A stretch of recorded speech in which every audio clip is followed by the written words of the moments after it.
wishes people to not treat type like a parlor game, and so not trying to characterize each other or put each other into boxes, but instead use it to grow each other. And so like I want to kind of make Daddy Young proud. Daddy Young, I love that. So how would you, I guess, describe yourself? Oh, you're asking the tough questions. What are some words that describe you? Yeah, I would say warm but detached. So there's this element of I can be very caring or kind, but always I can feel like a mist too, so or a mirage. So it's like you feel close to me, but you can never grab me, and so it's like it goes past your fingers, it disappears in it. The INFJ experience, or the experience of knowing an INFJ, that rings true in some of my INFJ friendships. Sometimes I'm just sitting there and I feel like I'm talking to them and I feel like I'm putting my entire self on the table, and I just long for them to do the same. And I like to think and hope that they are in their own way doing the same, but I'm also like, who are you really? Like, what do you really think? You know, because sometimes I'll see a little nuanced facial expression where I'm like, you don't agree with me on that, or you have a different opinion, but I want us to fight about it. Like, let's get into a heated debate. And, you know, what are some of your values, like, that we can flesh out together, you know? Because that's how I like learning about people, and that's how I like bonding with people, is learning that deep side of themselves. And I feel like I'm giving that when I'm in most of my conversations. But I don't necessarily feel that way about INFJs when I talk to them. So the mist thing is a good analogy. It is, and I find FI users, they teach me about who I am. So I'll have people like you, Kristen, or my ENFP friend who's like, Joyce, you're not being who you are. And I'm like, who am I even? Like, how do I know if I'm not being me if I don't even know who me is? Yeah. But I think that you guys do see like a consistent core, so you guys remind me to be more cognizant of that too. And I think that you guys even tell me when I'm not focusing on me enough too, and I feel like you guys call me out in all the right ways. Another word I guess I would use to describe myself, and this is kind of pretentious, so I actually would not want to say this in a podcast, but it's insightful. And I think a lot of NI dominants would actually describe themselves like that. And I think it's 100%, and it's a fair word. Yeah, we tend to only say the surface of the iceberg of what we're seeing, and then we'll try to like explain deeper if we know it's safe to say that around people, because we've had times in our lives where we've gone deep into an analysis of something and someone has zoned out and we can tell. So, but when we say something that's like 5% of our actual opinion, and our opinion actually has like 95% of more to it, it takes a while to get out, like a sink where you have to get like the dirty water out before the clean water comes out. Yeah, that must be really challenging, because I've often thought that about INFJs and also INFPs. I just get this sense of there's something so complex and insightful that's going on in their mind that they feel that words don't do justice. Like, no amount of words or conversation with someone will actually get across what they're trying to say, and that must be frustrating. Yeah, although I feel like I can eventually articulate it as long as we stay on the same subject. So what happens, I think, is like I'll talk about it, and then it gets derailed. Who's the type that you feel that happens the most with, Joyce? But it's wonderful too. I think I catch any users off guard because they'll say an offhanded idea that they've had, and then I'll bring it up like a few weeks later or after I've done processing it, and then they're like, Joyce, that was just an idea I didn't really care about, but and then the pain, it's like a stab in the heart for you. Yeah. You're like, you didn't care about the topic I was talking about, and like then your FE might be like, oh no, did I keep that conversation going when I shouldn't have? Exactly. So, okay, so warm, insightful. Are those words that you would use? Like, obviously you would use them to describe yourself. What about, like, if I was to stretch that, what about how do you define yourself if you were to choose words? Would that be possible? Would you still use the same words? Yeah, I would use insight and foresight. So it is like looking deeply into the implications of something, human implications usually, and it is like a philosophical pondering about the meaning of life and other people, how they play into it, and are we actually reaching who we could actually become in a, yeah. So it's all of like, it's restless to think about, like restless and always thinking about potential, in a sense. So how they say that a creative person is condemned to create, I feel like an INFJ is meaning that is condemned to seek meaning. So like because you want to know about meaning, you can't help but need it. It's almost like an SE dominant who is antsy in their chair and they need to eventually get up and do things or experience life. It's like an INFJ is condemned to always feel the pang of wanting to find more meaning. And if they don't feel like they can have meaningful enough conversations or have that time or space to really ponder, it actually erodes their soul in some way. So interesting. So that's what you would use to define yourself. Yeah, I guess the quest for consciousness is possibly, yeah, like the desire to get to be acquainted with the principles of life and what comprises people in the human experience. I think I define myself as a person who loves to think about relationships and life itself. Okay. So I guess I define myself more about like with my thoughts and my inner worlds that's more real to me. What about if that changes? Then does who you are change? No, because I don't think about it in terms of my identity. So it's not attached to my identity. Oh, that's interesting. When I say define yourself, I guess I just mean identity. I don't know if FE users always think about their identity. Interesting. Yeah, because all those qualities associated with the ESFP personality, like even needing to get up and move and stuff, as you just said, I would never use those words to define myself. I would use those words to describe my personality, but my personality and my tendencies that, are the same as the ESFP next to me are not words that I would use to define the essence of Kristen and who Kristen is. Yeah, and I guess that would take us out of type if I were to just describe my essence. That would be my Joyceness. So I think Yeah, your Joyceness. You don't have to tell me about that if you don't want to. Like, we don't need to go too far out of type, but I'm just trying to I'd love to hear it, of course. As an FI user, I would love to hear your answer to that question, but I wouldn't want you to share more than you would like to share. But I guess I'm just touching on whether that has something to do with type. Like, the fact that you can separate your Joyceness from, questions about defining yourself through a Myers-Briggs lens.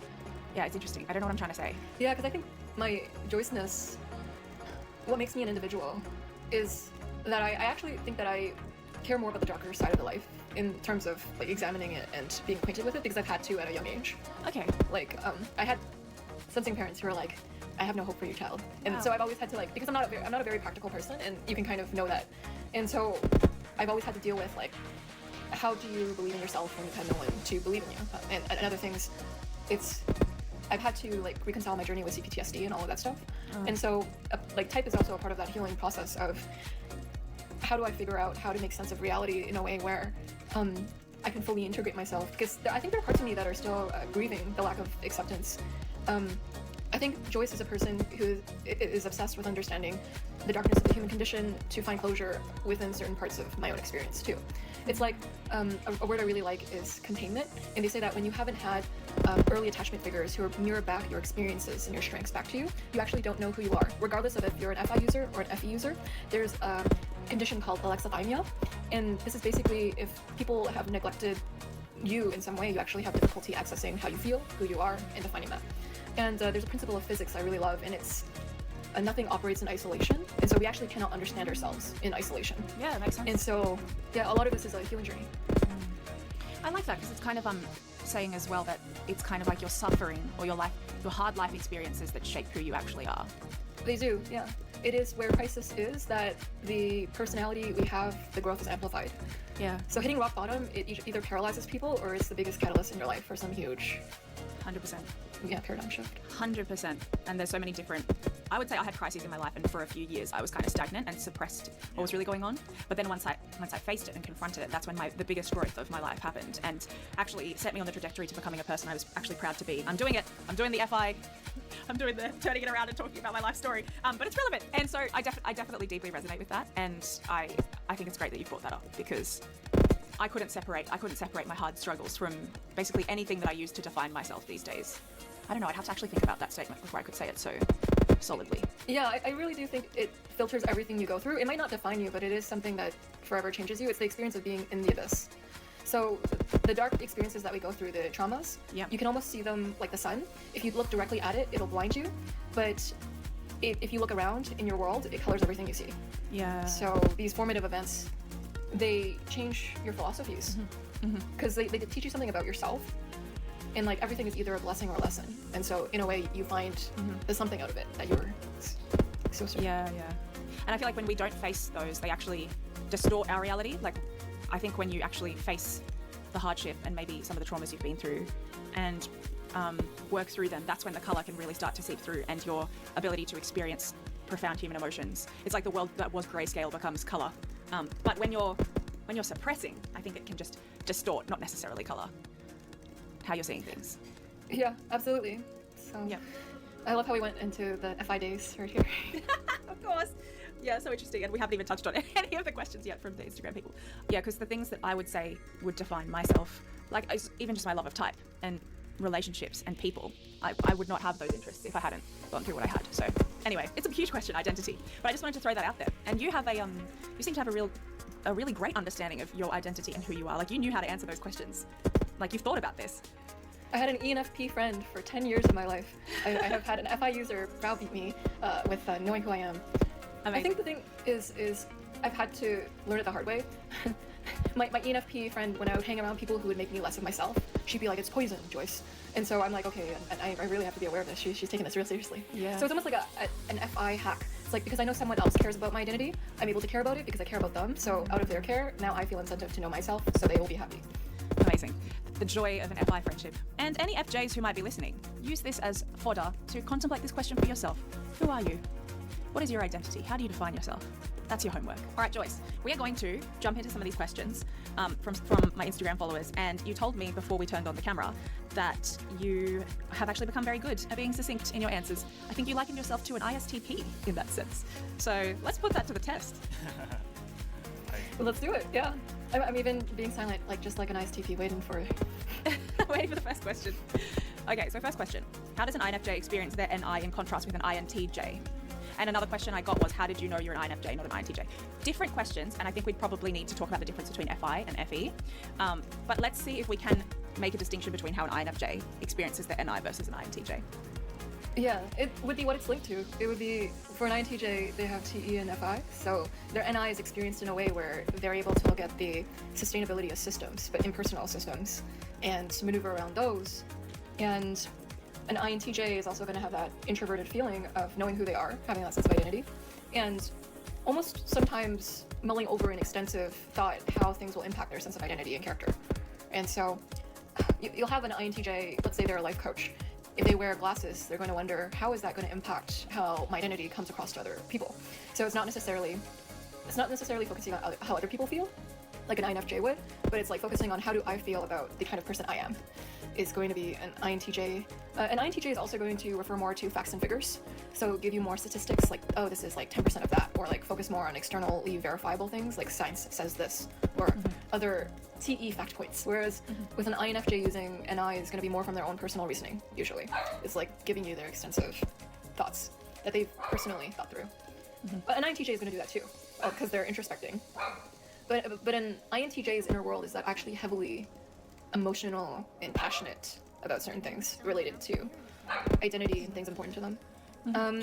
Yeah, so I guess that's the somewhat technical answer. INFJs, like we said, focus more on other people's feelings and actually inside their NITI creating thoughts that are consistent with their other thoughts. Whereas an INTJ is going to care less about being consistent in their inner world. Like an INTJ is going to want more of a consistent identity and integrity with their who they want to be, who they see themselves as. Because an INFJ, if they're an Enneagram 1, might care about that, but an INFJ has more of a detached. They don't really think about their identity when they're reasoning. It's more about like this big picture reasoning about human beings and the root cause of human conduct. So. So it's kind of impossible to answer the question, of course, without bringing in the difference between FI and FE. Would you say,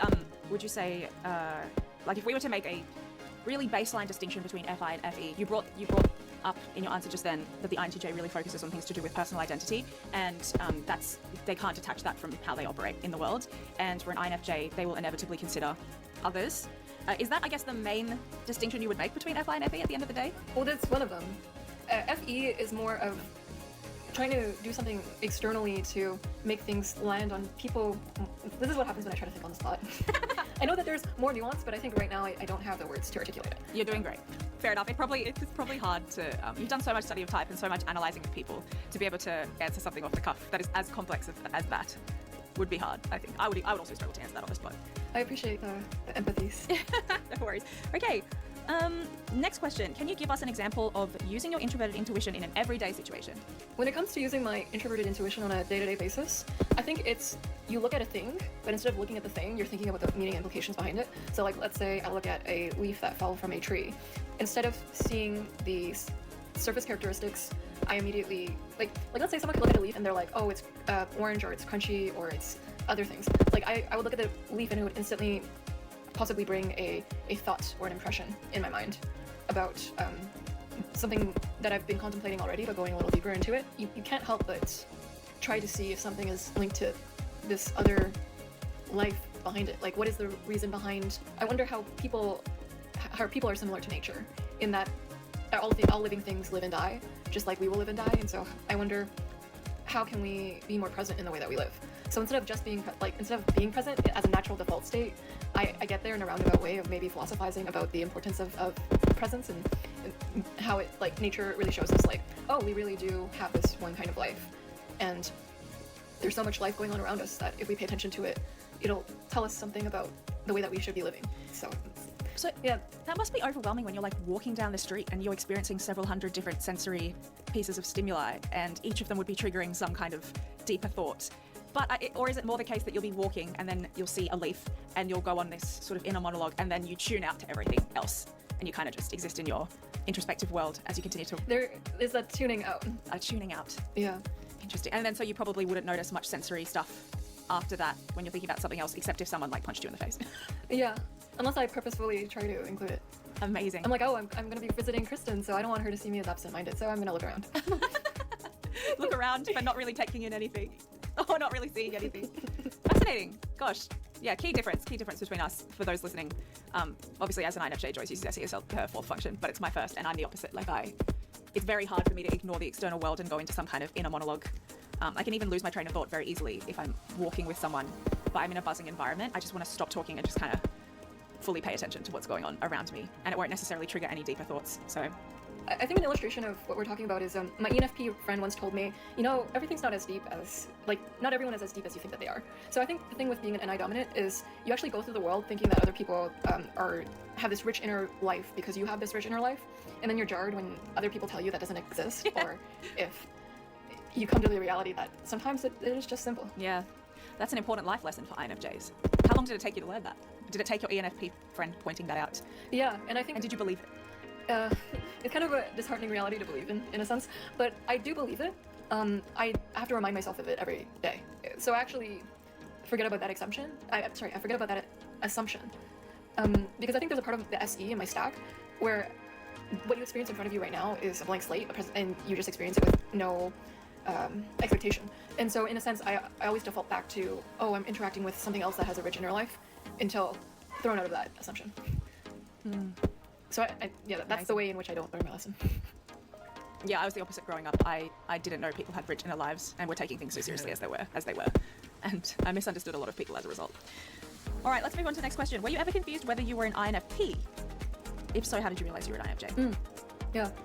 So when I had my ENFP friend and we would talk about type, I would challenge her typing just to see what she would say. I feel quite confident with the INFJ typing. When I've wondered INFP, as in just as a thought experiment, my ENFP friend gave this explanation. She's like, all right, Joyce, you almost got hit by a car, or you watched someone get hit by a vehicle. And your first thought was not an emotion. And so, Joyce, if you were an INFP, you'd go directly to feelings.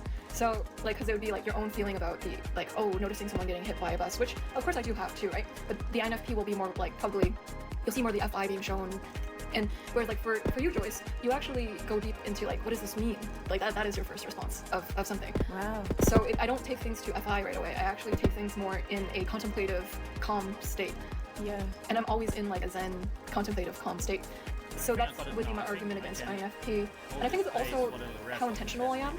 So my ENFP friend was like, so you can see how I understand myself through people. So this is another thing which makes me not an INFP, because I think FI users understand themselves enough to describe themselves. So they're they can list off things, whereas an FE user will sometimes describe how other people describe them, because I don't really know who I am, but I know how other people talk about me. So she said that everything I do, it has a reason. So I'm organized in the sense that I have the general sense of purpose, and then everything is coordinated in a cohesive way to show that. And it doesn't have that scatteredness that extroverted intuition has. It's too composed in a sense. Yeah, good explanation. Now, if you were asked, so say you're in the scenario where you saw that person get hit by a bus. If you were asked about 2 hours after the incident, how did that make you feel? Would you be able to answer that? I think it would be difficult, but I'm more detached from my emotions than a regular INFJ would, because I have alexithymia.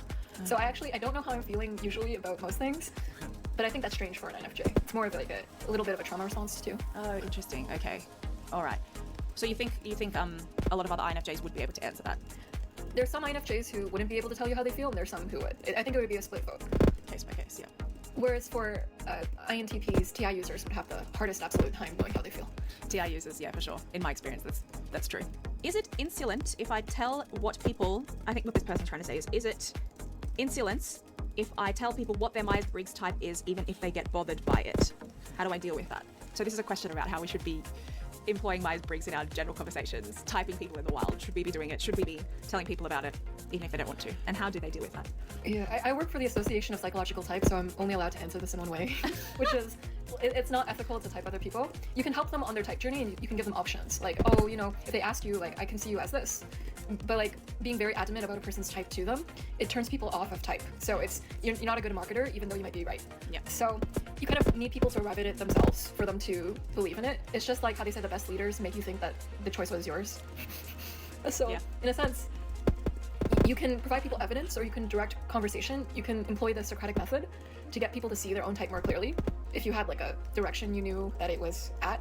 But you can't enforce or tell people what they are, because it turns them off, because they feel boxed, and then it makes type look bad as a whole. So I would say for all of our reputations, we don't want to be seen as the type Nazis. Mm-hmm. So if we seduce people into type, we're more likely to have a happier community. Mm-hmm. Yep. Like lubricate what you say before you say it. Yeah, 100%. Good answer. Mm-hmm. Do you think we can consciously develop our 5th to 8th functions? Yeah, I have a theory on this. Your 6th function is actually, they say, your strongest shadow function. And this was, Dario Nardi created the quiz Keys to Cognition. It's a very common function test taken online. And he has associates, Mina Bariani. She is also a scientist. I'm misquoting this, so the details might be a little bit off. And also a guy called Mark Majors. He created his own assessment too. And they all arrived at the conclusion that people who would take their quiz actually have a very strong 6th function. So let's say an INTP actually scores very high on TI, NE, and NI on online cognitive function quizzes. And the reason for it is your 6th function, you have the ability to develop it into a very competent function, although you'll never value it as much as your 2nd function. So for Kristen, she has amazing FE, it's just she won't value it over FI. So if FI is ever in competition with FE, she will always pick FI. Mm-hmm. And you could see this all across the board with individuals. Conversely, people tend to say that your 7th function is your weakest function. And then your 5th and 8th, you can actually develop. And I'll explain to you how you can synthetically create this function. So with your 8th function, so for Kristen, if we were to use you as an example, it's NE. There's so many overlapping qualities of SE and NE. Like there's that quality of needing stimulation, exploration, and being open-minded, curious, and they can look similar. And so in some ways, you can maybe stimulate a NE-looking kind of train of thought. But stimulating an NE train of thought, is that actually using NE? I can give you an example of an INTP. This might make more sense. So this is me trying to think on the spot. You get like this kind of baked idea that I'm trying to... I feel like TI users cannot, like TI and so like INFJs and ISTPs can be articulate as long as they fully thought through the thought in their head first. Otherwise, if I try to articulate it when it's half formed, you're gonna get like a bleh, and it's gonna be messy and not make as much sense. So welcome to my life. Yeah. And I think you're actually very articulate, Kristen, and very charming. So thank you. One of the most charming people I've met, but I don't want to embarrass you. So. Please, that's embarrassing. Go on. With an INTP, their weakest function is FI, so a lot of INTPs don't know what they're feeling, and they usually don't follow what they feel at all. However, you can synthetically create FI in an INTP, because I think if you have a strong enough TI value, you start to FI develop a strong conviction around that. So TI users can artificially create FI, because if you deduce down the principle that makes the most sense, then you can get emotional about it. And so it's like, oh, I can create this fuel of emotion. I just get at that in an indirect way. Whereas like you can channel FI automatically. An INTP has to sideways store it. Mm-hmm. Okay, let's go. And with our 5th function, we actually have the capability of being naturally good at this. So they actually say, for an INTP, all of their NT functions are good. So their TI, NE, NI, and TE can be at good strengths if they want it to be, but they just really don't value TE. So yes, you can grow your shadow functions because we all have 8 functions. And if you grow up around people with these functions, you will look like you use these functions.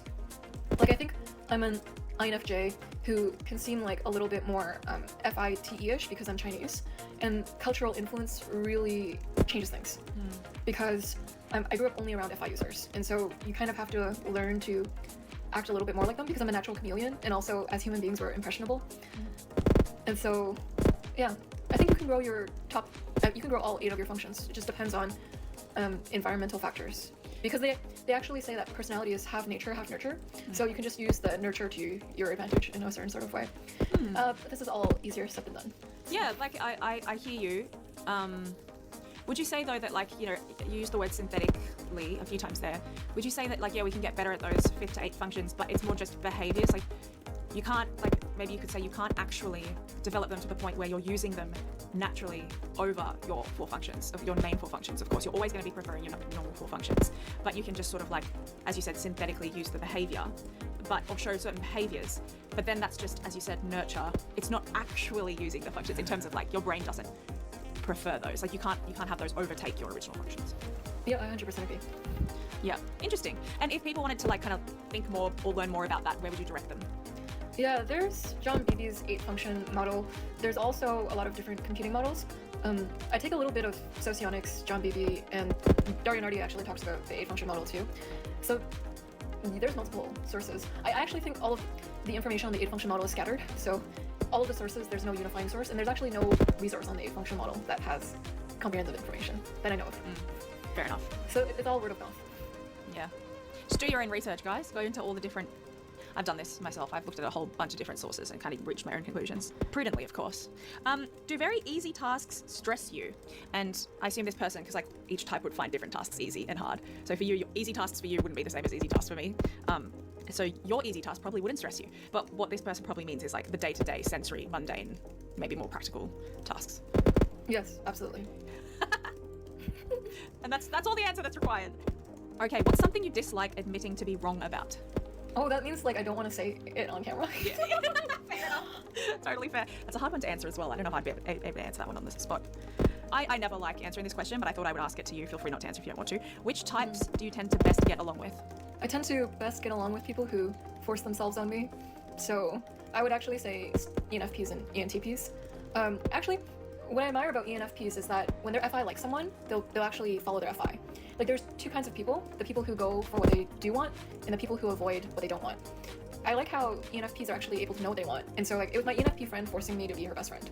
So in a way, there was a compatibility there. It just didn't work out because of certain other factors, but I actually think it is a good pairing. Although I think that I could see myself enjoying any type, because they say like the biggest factor to a successful relationship is shared values. It has nothing to do with type itself. But I do like ENTPs because they are very quick-witted and they inform you of a lot of things, and sometimes it can be enlightening and sometimes it can be exhausting, but it's always a good time. So it is. I think I like EP types. So like ESFPs are really amazing as well because all the types that I just mentioned are so playful. So I think that they teach me to be more embracing my inner child. So.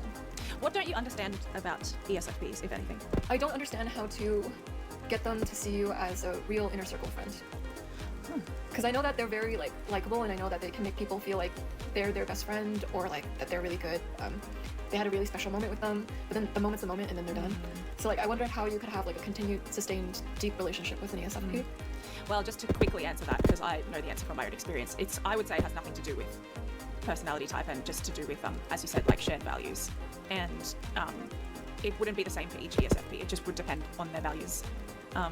But I think, I don't know, it's hard because when I was younger, I didn't even really have an inner circle because I didn't need that personal resonance in like the depth of meaning. Do you know what I mean? So the people I chose to hang out with were the most fun people.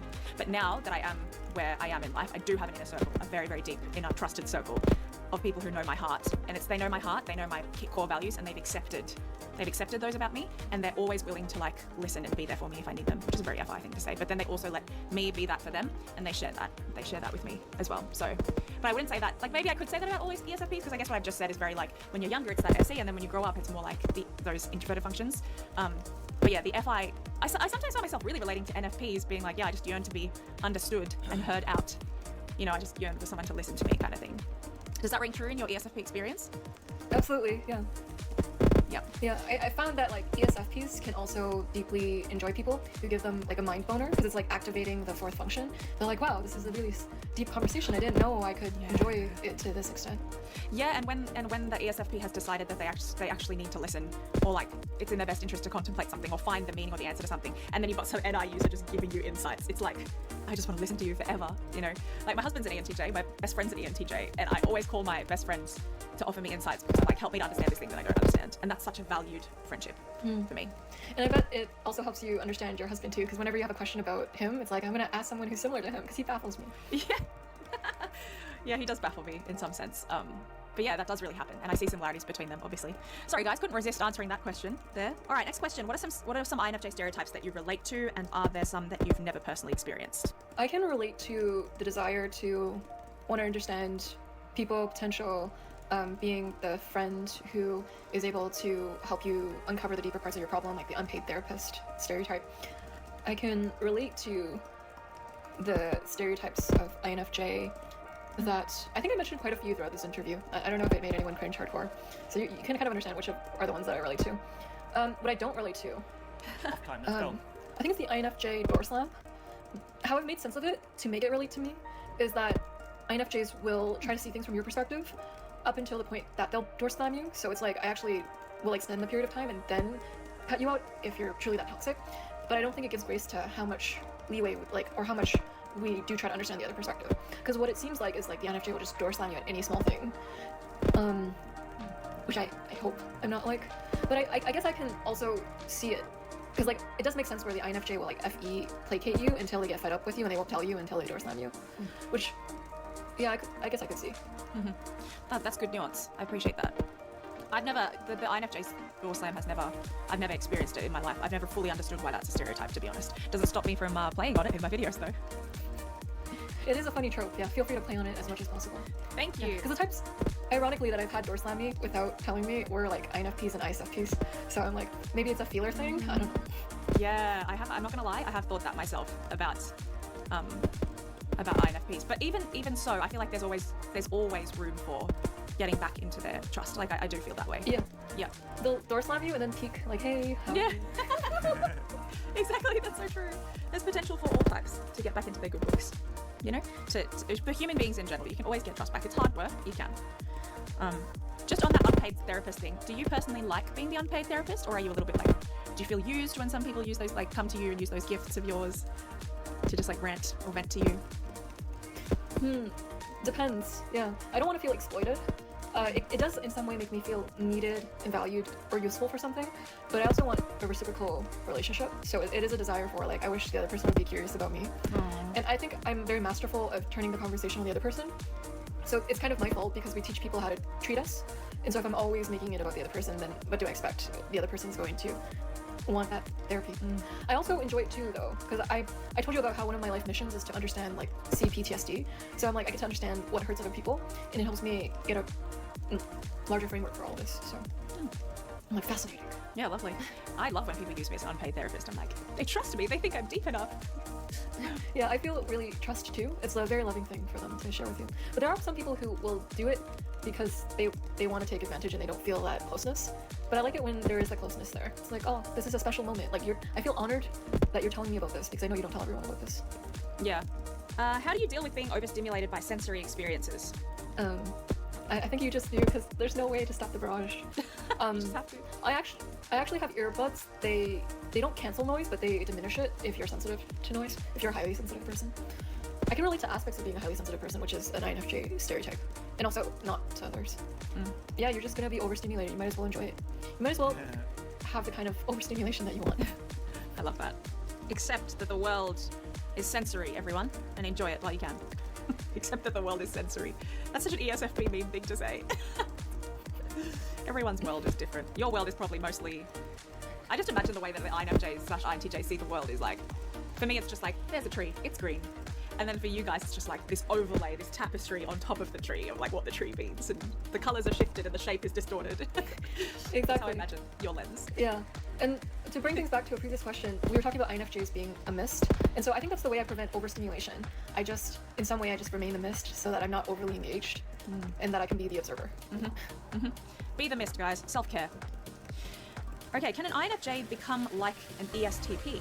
And I guess what's driving this question is the fact that both types use the same functions, but like flipped in their order, the first four functions. You can have moments in stress of being like an ESTP. Like, you're like, what's the point? What matters? I'm just gonna do something impulsive. Does that happen for you, Joyce? I think so. Yeah, I can have those moments of nihilism and then like throw away my vision and meaning and then be like, all right, let's just do whatever feels good. Let's go. And then there's a moment of, that was reckless. Yeah. What is the difference between the ESFP reckless and the ESTP reckless? I think ESTPs are amoral kind of person combined with recklessness. Not to say they're immoral. It's just that morality isn't a thing that they think about or conceive of because it's too subjective. So I think INFJs, if they get into the grip of their TI and SE, can see that all morality is kind of subjective. Because one person will believe in a thing totally different than the other person, and you're like, this is all kind of meaningless. So I think that's an ESTP. Also, I guess an INFJ can have a kind of banter that can also be kind of pushing the envelope in certain kind of ways, causing an FE reaction in people maybe. I don't know. Yeah, what creates a different ESTP banter? Yeah, interesting. Yeah, I wonder if ESFPs have a more selective recklessness, because I'm not reckless in the ways that my FI tells me are immoral. And I fully believe that there is a right and wrong with that kind of thing. But I still am reckless, like with my spending habits sometimes, or the way in which I live my life in other ways.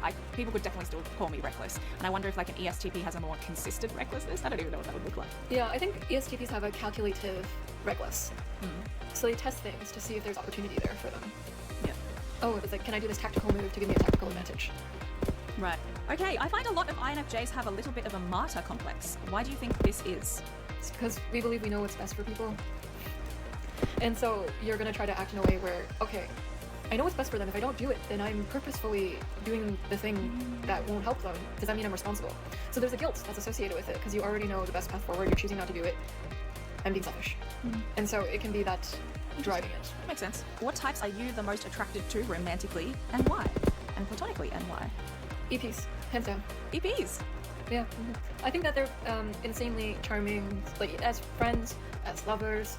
I'm like a playsexual. I think that like it's really cool to have people who bring up the energy, and I feel like I grew up in such a serious Chinese SJ culture that I feel like SPs are a breath of fresh air. They teach me how to live life, and I want to tap into my inner ESTP. Like, let's go. Like, I need that EP energy. But I think that they teach me something about like flowing with the moment. So you're like, EPs are a life lesson in and of themselves. It's like, I want to be more of that. If I can even be like 1% more like an EP, I'd be like so much more latent. So they're my number one choice. Yeah. Do you think that's because your extroverted perceiving function is like your last or your aspirational function, as some people would call it? It's totally aspirational. Yeah. I love it. Let me think if I'm the same with INJs would be my equivalent. No, IJs? It would be INTJ and INFJ. Yeah. But you said EPs in general, which encompasses 4 types. Yeah, because I like the SE ones too, and the NE ones. So yeah, I should be saying ESPs, but the EMPs are also. Oh, I see. Yeah, well, I love spending time with my INFJ, INTJ friends, that's for sure. I always get value. Like, I always feel like I've learned some golden nugget of wisdom when I talk to them. I really get along well with INTJs, and I appreciate the absolute lack of BS, and they're just giving you authentic, unfiltered themselves, I feel like, a lot of the time. Yeah. And I guess one of the things I love about you guys is the innate curious explorer in you, where you ask me questions, and I feel like it's this genuine curiosity and desire to learn. Like, EPs are the eternal beginner's mindset, and they just go in, and it's so such a genuine love of wanting to get to know you. Like, people feel it. I think everyone loves EPs. I'm just talking on behalf of most people. I feel that, and I definitely think that EPs are that curious explorer type, almost like a child wanting to learn. And sometimes I have really struggled to understand even just the concept of like other people who aren't EPs and don't have that same curious explorer mentality. When they approach a social situation or just like any given situation with like a wall up or a particular goal that's going to impact how they're going to come off to people, and they have that ability to like it has virtues, of course, like they have that ability to measure themselves and be careful in what they share and how they interact, which is, good in some senses. But sometimes I'm just like, can't you just like go and show people who you really are? And like, why are you above asking questions or admitting that you don't know something, or like, why don't you want to learn? Like, sometimes I feel that. Because life is about learning to me in many ways, I feel that. Hence this podcast. Yes, indeed. All right. I've noticed a lot of INFJs have poor SE in terms of body/action, but good in terms of style. Why? Can I venture a guess here? Yeah. I think it's because they're so conscious of how they come across to people, and maybe anxious or worried about how they come across to people, especially with that like bottom SE. They want to come across almost like measure or control how they come across, and that's why they pay more attention to their fashion and how they're presenting to people. Whereas, like, I mean, I certainly don't. I wear, like, this is the 3rd day in a row I've worn this t-shirt. You're rocking it. Yeah, thank you. Yeah, I think it's my pregnant. It is like the NFJ reaching into their SE, and yeah, it does create like a certain time kind of like we love how things look, but we're not observant. Maybe it's because I don't know. Yeah, I guess NFJs can have a classy-ish way of dressing. Oh, I think you're spot on, Kristen. I should just go with your answer. 10 out of 10. Yeah, in my experience, INFJs really do care what they look like and how they come across, and they put a lot of effort into the fashion, because it is a given that says something about them. But for me, I look at fashion and that says nothing to me. Like, that says hardly anything to me about the person, really. I don't think you can judge people very much by their fashion. I mean, I guess you could, like, deduce certain insecurities that people have based on how much, I don't know, like, makeup they wear, or, you know, those kinds of things. I'm broadly speaking here. But I think generally speaking, I certainly don't use fashion as a means of working things out about people. But maybe INFJs, I don't know if you would look at someone as an INFJ and deduce something about their fashion and who they are based on their fashion. I like to think you wouldn't, because you're aware that there are deep, that there's depth to everyone, that it can't just be presented in fashion. So maybe it's just a personal thing for them, that it's like a control thing for them, that they need to present themselves in a certain way. Yeah, it's kind of like you want to give a certain image that you're put together. Yeah. And you are, which is great. I'll read this question. I'm not sure if it's true. NI DOMs don't seem to experience too many anxiety troubles. Is there a reason? I think a lot of NI dominants have anxiety issues because human beings have a lot of anxiety issues, possibly about different things that other people do. So we might appear confident like we don't, but I feel like then that, like they say that IJ types, their biggest issue is invulnerability. So it possibly is like they are anxious, but they're invulnerable, so you don't see it. Yeah, I feel like INFJs, the amount of times I've heard that my INFJ friend went through something after the fact, you know, it'll just casually come up and I'm like, how did you not tell people about this? How did you not tell me about this? You know, and I kind of feel a little bit hurt, but then I'm like, no, Kristen, we're all different, that's fine. But yeah, they certainly seem like the type to want to sort of go through it by themselves, and they seem like they have the tools to do that, which good on them. Can't relate, but good on them. I'm leaving the space to give off the ISTP mode and help you get through all the questions. We've only got a few left, so this is good. What's the easiest tell between an ISFJ and INFJ? Do they help you practically? So an ISFJ will want to meet your needs, but it's more of like, did you eat? I remember this detail about you, or you look like you want to go like sleep. Like it's like being attentive of your practical needs. An ISFJ is going to be more detail oriented. They're going to want you to start your stories from beginning to end. So an ISFJ prefers sequential storytelling. So they're like, wait, why didn't you start from the beginning? I don't understand. They're like, you just went to the end. That's it. Are you going to tell me? Whereas an INFJ doesn't care for the sequentialness of a story. They care more about the generality of the thing. INFJs will have these thoughts on human beings, and they want to like process in depth with you. An INFJ is also going to be more intellectual, is what I would say. So you're almost going to be a little bit of a philosopher with an INFJ, or with any intuitive type, depending on the intuitive. Whereas for ISFJ, their FE might actually be a little bit more noticeable. In a sense, like I find ESFJs and ISFJs have very obvious FE, whereas it depends on the INFJ if they have obvious FE. Because like some INFJs, you can see the FE right away, and some INFJs, you get more of the contemplative side up front. So it's a vibe thing. And also, asking the person if they identify more with SI or NI. Again, ISFJ wants some level of predictability, stability, and routine. And so there's some sort of like, they say that SJs are double Js. So that might give it away, like if they're super organized in a very concrete way, more likely to be an ISFJ. INFJ, organized, but also oblivious to, well, ISFJ can be oblivious to the surroundings as well at times. But overall, one of them is like a contemplative philosopher, intellectual, the INFJ, and then the ISFJ is more about practical, grounded, here now realities. So that's a really good explanation. Good job. Yay. Yay. Be honest, do you have a superiority complex, Joyce? Oh, yeah. I have a friend called Denzel. He has this idea called the God complex. And yes, there is a little bit of a superiority complex in terms of, like I said earlier, I think I know what's best for other people. And sometimes, like, I might sway a situation so that I think I know what's best for you, so I'm going to make things happen so it's best for you. And that's a superiority complex, because I think I know what's good for you better than what you know is good for you. And this can be a little bit, oh, like, Joyce, you think you're that able to know people? Like, what are you? Who do you think you are? With superiority complexes, they actually come from having an inferiority complex. So they're both forms of overcompensation. So yeah, I think in some ways, because I'm not practical in the world, I'm like, might as well feel superior about where I think the direction of things could be going. Like when I deal with my parents, I have a superiority complex because I think they're penny wise, pound foolish. And I'm like, wow, you're so good at managing like the details, but like you don't care about the overall picture of your relationship together because like their relationship is in ruins. And I'm like, but you don't care about the sustainability of that, but you care about how much the shoe costs. So that's where I can get judgmental and superior. Oh, fair enough. Yeah, I love the honesty. What is something about Myers-Briggs that you think a lot of people gloss over? I mentioned it earlier in this podcast, and it's Isabel Briggs-Myers wanted this to be a tool for world peace. And I think that people could use this tool more to create a world of peaceful understanding. And I think oftentimes we use it to create wars. So people use it as a way to provoke other people or to get upset and angry at other people. It becomes an identity war.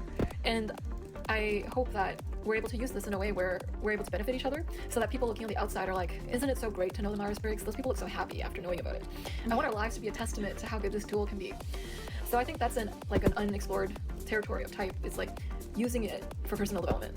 Because I think you have a lot of intuitives using it as like intellectual debate fodder. And so when it could be actually practically applied, we need to bring it to the sensory. And using it for love is essentially what we're bringing this to. I think when we do things to bring us closer to a sense of purpose or a sense of love, it feels fulfilling. It's satiating for the soul. Like we can feel physically like our hunger is satiated, but we can also feel like our hearts and souls are satiated.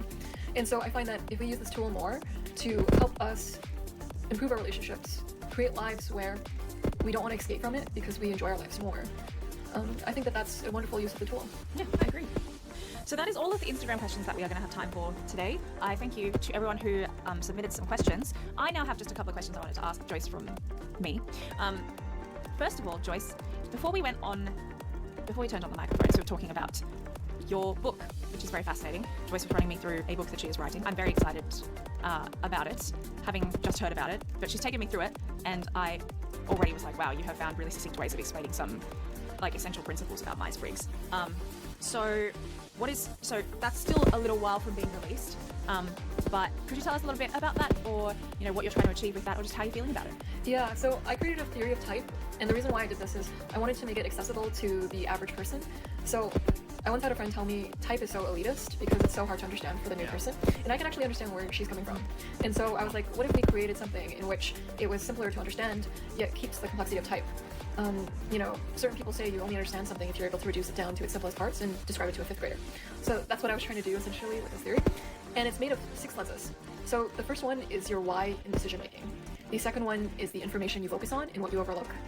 The third is your personality's blueprint and driving force. The fourth is your persona in action. The fifth is your relationship style. And the sixth is how you direct and use your energy, your life movement.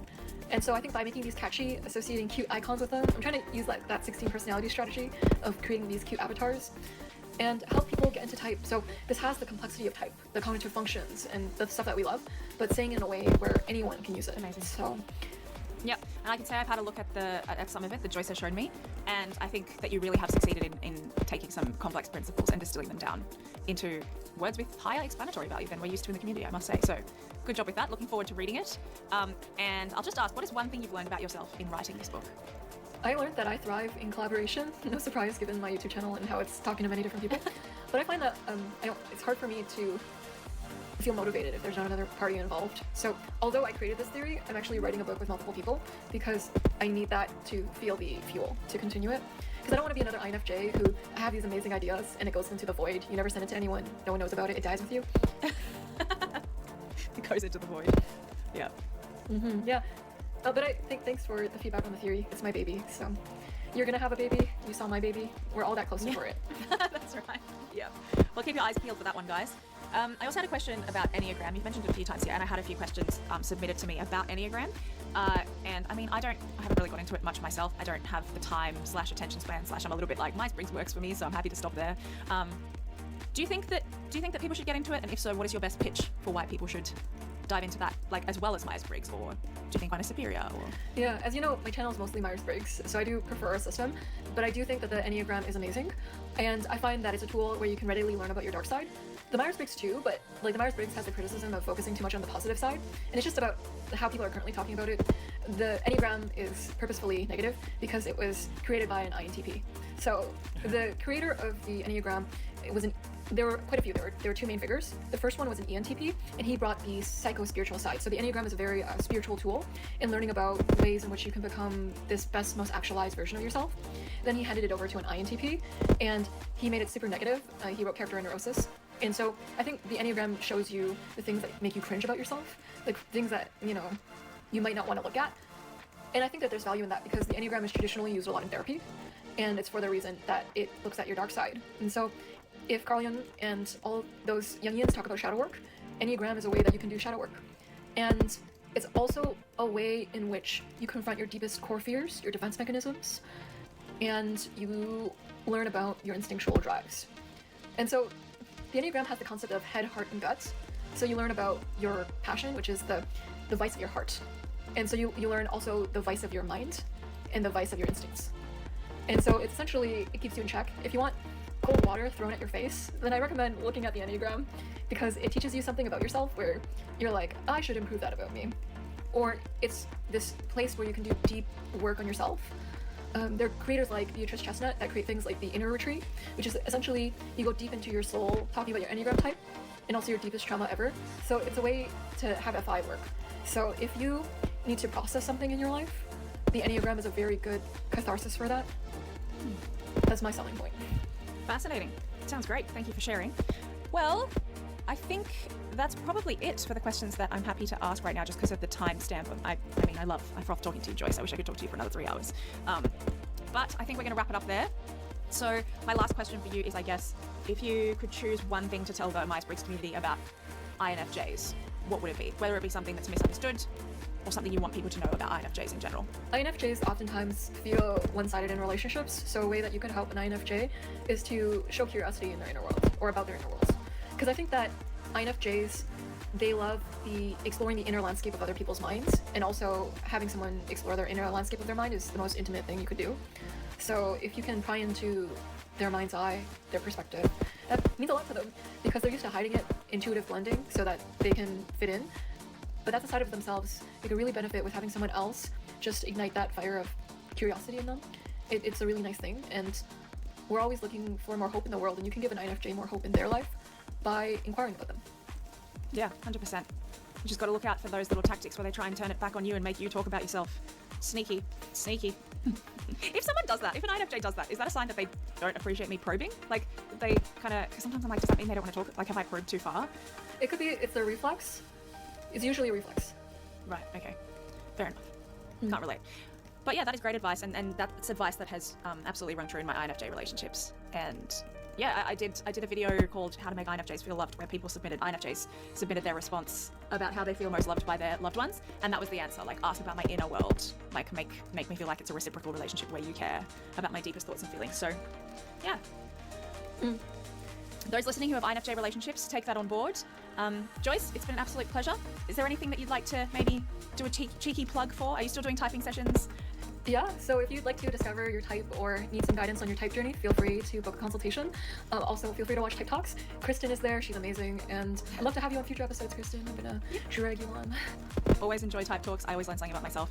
And I feel 100% confident in plugging Joyce's services, because you just have not only do you have an incredibly empathic way of speaking to people, but your motives and your intentions are so very clearly good and wholesome and pure.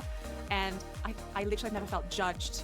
And I think everyone feels like your spaces are very safe spaces to talk about themselves and their tendency to type. And I think your channel is a testament to that, how many people feel comfortable to come on and talk. So I think you're doing really good work, and you have met so many people of each of the different types. So I truly trust that you have really refined and built these patterns about type, like Myers-Briggs typology, that you can speak about with legitimate authority. So good job. Oh, I appreciate it. Yeah, for sure. Yeah, and I always direct people towards your channel, so always feel free to like, subscribe, all the things. Go to Kristen's Patreon, she's amazing. Oh, thank you so much, Joyce. Great. Well, thank you for being here, Joyce, and I'm looking forward to having you on some other time. Cool. Thank you for listening to this episode of the Literally No Subtext podcast. Don't forget to check out Joyce's links in the show notes of this episode below. It's been a hot minute since I recorded an episode for this podcast. I have been pregnant and still been trying to upload to the main channel and backlogging some content for maternity leave so that I can keep our income during the break. This pod does not contribute to my income, so it's not been a priority, unfortunately, but I am super close to being monetized on the podcast YouTube channel, so if you'd like to help me financially during maternity leave, please consider going and subscribing to the Literally No Subtext YouTube channel. I just need, I think, 14 more subs before the channel is monetized, but as usual, no pressure. If you enjoyed this episode and you're on a podcast platform that allows ratings, I'd sure appreciate it if you could leave a rating. If you're interested in checking out more MBTI content, please head over to my YouTube channel, Dear Kristen, the main channel, to see my skits. Share them around if you enjoy them, or my Instagram page, dear.kristen, that's Kristin, if you'd like to see some of my favorite comments from YouTube and some of the random other chaotic and inconsistent passion projects that I do. We also have a thriving Discord community, which you can join by becoming a patron over over on the Patreon page or signing up to the YouTube memberships on the channel. Links below. As always, please feel free to leave me your thoughts on this episode by either messaging me directly on Instagram or posting a comment on this episode on the YouTube channel. And final note, my baby is due in like 2 weeks, so you might not be hearing from me for a while here. I am recording another episode this week, but I don't know whether I'll be able to fit in editing it, so let's see. And thank you for your understanding. I am looking forward to having a break and beginning this very exciting journey in my life. So thanks again for listening, guys, and I'll catch you next time. Bye!